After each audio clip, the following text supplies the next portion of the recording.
ඔන්න ඉතින් පොඩ්ඩොත් එක්ක ගෙවපු දවසක් ගැන ලස්සන වීඩියෝ එකක් අරගෙන තමයි මම අද ආවේ. ඔයාලට පේනවා ඇති මම අද ගියේ ටිකක් නගරයෙන් ඈතට වෙන්න තිබුණු පුංචි ඉස්කෝලේකට. ඉතින් ඔන්න අපේ පුංචි දරුවන්ගේ කලාත්මක හැකියාව සහ මානසික සුවය වර්ධනය කිරීමට තමයි අපි මේ වැඩසටහන කරගෙන ගියේ. ඔයගලන්ට පේනවා ඇතින් චූටි ළමයි කොච්චර ආසාවෙන් අපේ වැඩසටහනට එකතු වුණාද කියලා.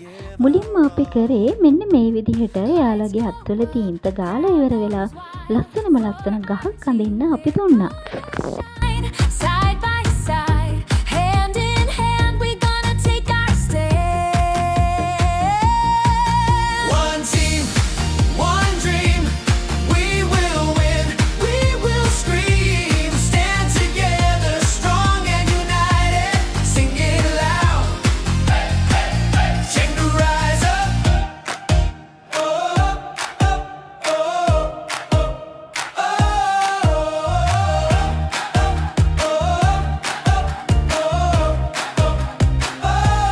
Hear the roar, feel the heat.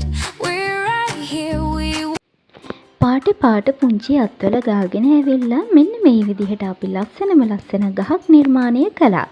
ඉතින් පුංචි ළමයි හරි ආසයිනි මේ වගේ වැඩවලට. ඒ වගේම තමයි ඒව හරි නිර්මාණාත්මකයි. ගහ හදලා ඉවර වුණාට පස්සේ ඔන්න අපි තව ලස්සන වැඩක් කරා. එයාලට කැමති මාතෘකාවක් දීලා ඉවර වෙලා අපි කිව්වා එයාලට හිතෙන විදිහට එයාලට හිතේ මවාගෙන ඉවර වෙලා ලස්සනට ඒ චිත්‍රය අඳින්න කියලා. ඔය ඉතින් පුංචි ළමයි ඒ චිත්‍රය අඳින ගමන්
ඉතින් ඔන්න ඔය අතරේදී එයාලා එක ප්‍රශ්න මගෙන් අහනවා.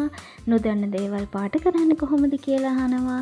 ඉතින් මං ඔන්න ඔය එයාලා අහපු පුංචි රූප බෝඩ් එකේ ඇඳලා ඉවර වෙලා පාට කරන හැටි කියලා දුන්නේ මෙන්න මෙහෙම. ඉතින් එයාලා පුංචිනේ තාම එයාලට තේරෙන්නේ නැහැනේ. ඉතින් මෙන්න මේ විදිහට තමයි මම කියලා දුන්නේ එයාලට පාට කරන විදිහ. පුංචි දරුවන්ට නොදන්න දේවල් අපි මේ විදිහට කියලා දුන්නට ඇත්තටම එයාලගේ පුංචි හිත්වල හරිය ලස්සන සිතුවිලි මැවිලා තියෙනවා. ඉතින් අපිට වඩා නිර්මාණාත්මක දේවල් එයාලගේ හිත්වල මැවෙනවා. ඉතින් ඇත්තටම පුංචි දරුවන්ට මේ වගේ අවස්ථා ලබා දෙන්න පුළුවන් නම් එයාලගේ කලාත්මක හැකියාව වගේම එයාලගේ හිතේ තියෙන පීඩනයත් නැති කරන්න මම හිතනවා ඒක හොඳ අවස්ථාවක් වේවි කියලා. ඉතින් ආදරණීය අම්මේ තාත්තේ ඔයාලගේ දරුවත් මේ විදිහට චිත්‍ර අඳිනවනම් එයා බිත්තිය අඳින්න පුළුවන්, පොතක අඳින්න පුළුවන්, අහුවෙන ඕන තැනක චිත්‍ර අඳින්න පුළුවන්. අනේ ඉතින් එයාලට බනින්න එපා. මොකද එයාලා හරි ආසාවෙන් මේ දේ කරන්නේ. ඉතින් ඒ අවස්ථාවන් දරුවන්ගෙන් උදුරලා ගන්නවා කියලා කියන්නේ අනිවාර්යයෙන්ම එයාලගේ ඇඟ ඇතුලේ ඉන්න අර ලස්සන පුංචි කලාත්මක මනුස්සයව නැති කරලා දානවා වගේ වැඩක්. ඒ වගේම තමයි එයාලගේ ඇඟ ඇතුලේ තියෙන අර කලාත්මක හැකියාව එතනින්ම යටපත් වෙන්න පුළුවන්. ඉතින් ආදරණීය අම්මේ තාත්තේ ඔයාගේ දරුවට බනින්න නම් එපා ඒ වගේ දෙයක් දැක්කොත් එහෙම.